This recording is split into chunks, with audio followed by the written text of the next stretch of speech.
అధికారులకు ప్రజలకు విజ్ఞప్తి చేస్తున్న ఎమ్మెల్యే రాజ్మల్లు ఈరోజు సాయంత్రం 4 గంటలకు ప్రియతమ నాయకుడు జగన్మోహన్ రెడ్డి ప్రొద్దుటూరుకి వస్తా ఉన్నాడు. ఈ ప్రొద్దుటూరులో ఫస్ట్ టైం 1,00,000కు పైగా జనంతో సభ ఇంత గొప్పగా చరిత్రలో ఎప్పుడూ జరగలేదు. ఇప్పుడు సభ జరుగుతూ ఉంటే వాసవి సర్కిల్ నుంచి సిద్ధం సభ మధ్య దారిలో 18 ఫ్లెక్సీలను వరదరాజుల రెడ్డి మనుషులు ఇలా చింపించడం సరికాదు అని, ఇలాంటి సంఘటనలు జరగకుండా పోలీస్ ఎలక్షన్ అధికారులు కట్టడి చేయాలని విజ్ఞప్తి చేస్తున్నానని ఎమ్మెల్యే రాజ్మల్లు మాట్లాడారు. క్యాడర్ను ఉద్దేశించి దశ నిర్దేశం చేయబోతా ఉన్నారు. ఈ పొద్దుటూరు చరిత్రలోనే ఎప్పుడు కూడా ఒక రాజకీయ పార్టీకి సంబంధించి ఒక 20-30 వేల మంది కంటే మించిన సభ జరగలే. ఇది ఫస్ట్ టైం జగన్మోహన్ రెడ్డి గారి సభ ఈ నియోజకవర్గంలో 1,50,000 మంది, 1,00,000కు పైన 1,50,000 లోపల జరిగే బహిరంగ సమావేశం. గొప్ప సభ. ఆ మనిషికి అంత జనంలో విలువ ఉంది. జగన్మోహన్ రెడ్డి గారికి ఆ క్రేజ్ ఉంది. గతంలో అయితే ఏ రాజకీయ పార్టీకి సంబంధించిన నాయకులైనా పొద్దుటూరుకు వస్తున్నారు, వేరే ఊరికి వస్తున్నారు అంటే కన్నా జనాన్ని సమీకరణ చేయాల్సిన పరిస్థితి ఉన్నది. మందు ఇచ్చి, బిర్యానీ పొట్లాలు ఇచ్చి, డబ్బులు ఇచ్చి, అనేక రకాల ప్రలోభాలతో పిలిపించుకోవాల్సిన పరిస్థితి అది. జగన్మోహన్ రెడ్డి గారికి, ఎన్టీ రామారావు గారికి, రాజశేఖర రెడ్డి గారికి మాత్రమే ఆ పరిస్థితి లేదు. స్వచ్ఛందంగా జనం వస్తారు. అందులో కూడా రాజశేఖర రెడ్డి గారి కంటే ఎక్కువ జనాకర్షణ కలిగిన వాడు జగన్మోహన్ రెడ్డి. విపరీతం.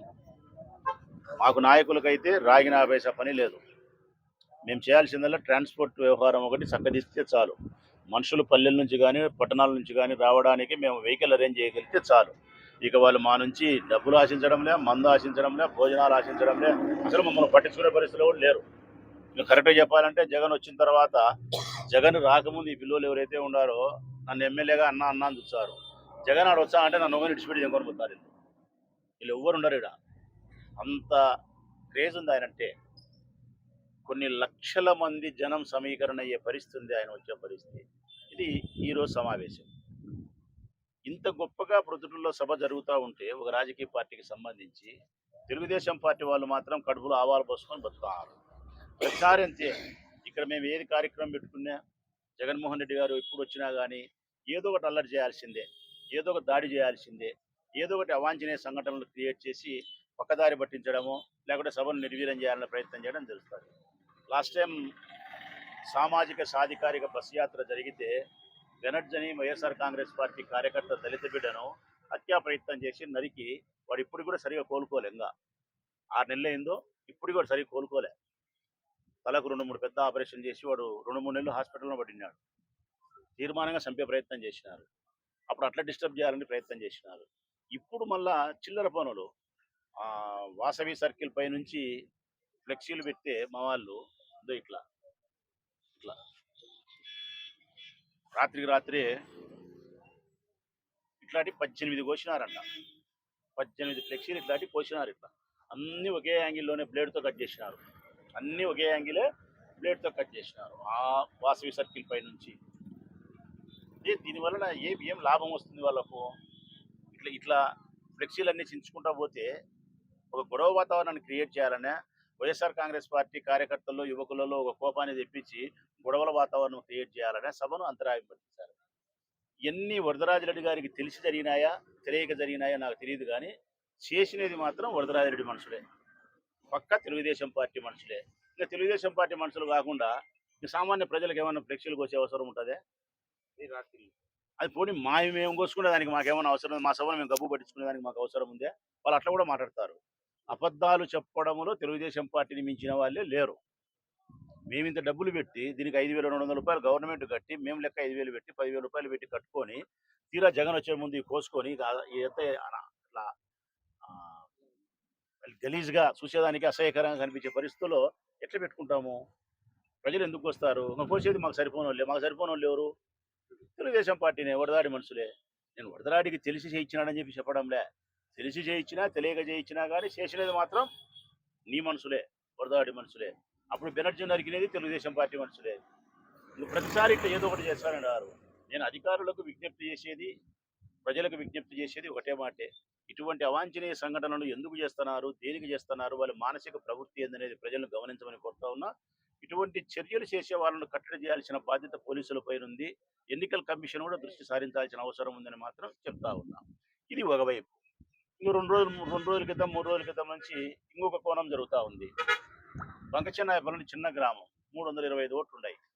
అక్కడ రాజేష్ అని మా పార్టీ కార్యకర్త నాయకుడు ఆ పిల్లోనికి ఫోన్ చేసి, రాఘవరెడ్డి నువ్వు ఏజెంట్గా కూర్చోకూడదని బెదిరిస్తాడు.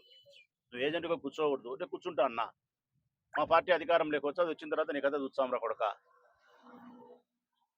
నక్కల్దిన సుబ్బారెడ్డి మీద ఒత్తిడి చేస్తారు.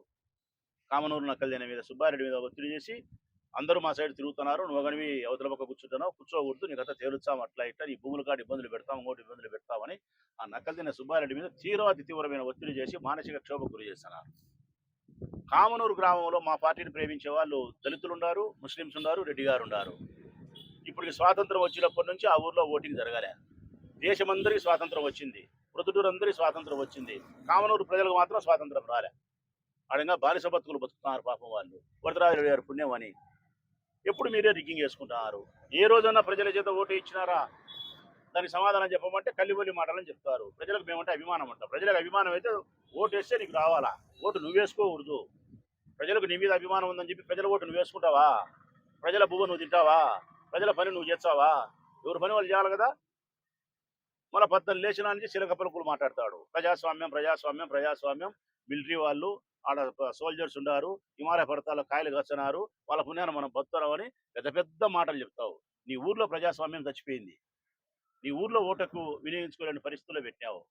చేతనైతే రేపొద్దున ఎలక్షన్లకు ప్రజాస్వామ్యబద్ధంగా ఎన్నికలు జరుపు. మరి ధైర్యం ఉంటే నీకు ఎక్కువ వచ్చాయి, వైఎస్ఆర్ కాంగ్రెస్ పార్టీకి ఎక్కువ వచ్చాయి చూస్తాము. బంకచెన్నాయపల్లిలో బెదిరించివి నీ తమ్ముడు రాఘవరెడ్డి, నీ కొడుకు కొండారెడ్డి ఏమో కామనూరు నక్కల్దినలో బెదిరిస్తారు. కామనూరులో మీరు బెదిరిస్తున్నారు. రేణుకాని మా పాపను భద్రం రేపొద్దున ఏజెంట్ కూర్చుంటే నీ మూడు నీ కథ రాండి, మనం మాట్లాడుకున్నాం, మనం ఒకటి రాండి మాట్లాడుకున్నాం, మాట్లాడుకునే దాన్ని మీరు రాకపోతే మీ కథ తేలుచాం అని నయము భయము స్వయము అన్ని పెట్టి ప్రలోభాలు. ఒక చోట 500 ఓట్లు, ఒక చోట 300 ఓట్లు, 500 ఓట్లు ఉంటే చిన్న ఓట్లకు కూడా బెదిరించుకొని రిగ్గింగులు చేసుకోవాలని ప్రయత్నం చేసే పరిస్థితికి మీరు వచ్చినారు. మీరు ఈ ప్రొద్దుటూరు నియోజకవర్గంలో వరదరాజిరెడ్డి ఫ్యామిలీ రాజకీయాలు ఉన్నంతసేపు హింస పెరిగేదానికి ఆస్కారం ఉంది, ప్రజాస్వామ్యం చచ్చిపోయేదానికి ఆస్కారం ఉంది. కవ్వింపు చర్యలు చేయడం కానీ, దాడులు చేయడం కానీ, రిగ్గింగులు చేసుకోవడం కానీ, ఎన్నిక కావడానికి ఎన్ని అక్రమమైన మార్గాలు ఉన్నాయో అన్ని అక్రమమైన మార్గాలు అవలంబించే మనస్తత్వం కలిగిన వాడు వరదరాజిరెడ్డి. ఇది స్పష్టంగా నేను అధికారులకు చెప్తానా, ప్రజలకు చెప్తానా, ఈ వ్యత్యాసాన్ని గమనించమని ప్రజలకు చెప్తా ఉన్నా. నేను నోటితో సమాధానం చెప్తారు అబద్ధాల వల్ల, రిగ్గింగులతో సమాధానం చేస్తారు మోసాల వల్ల. మేము మిమ్మల్ని అడిగేది ఒకటే, వీళ్ళ నోటితో చేసేదానికి కానీ, వీళ్ళ చేతితో చేసే దౌర్జన్యానికి కానీ అన్నిటికీ సమాధానం మీరు ఓటుతో సమాధానం చెప్పమని ప్రజలు నేను విజ్ఞప్తి చేస్తూ, నేను సాధ్యమైనంత వరకు 101% ఓర్పునే పట్టగలుగుతా, ప్రజాస్వామ్యబద్ధంగానే ప్రయాణం చేయగలుగుతా, జరిగే ప్రతి పరిణామాన్ని మీకు చెప్పగలుగుతా. మీ ద్వారా ఓటు ద్వారానే వారిని సమాధి కట్టే ప్రయత్నం చేస్తా.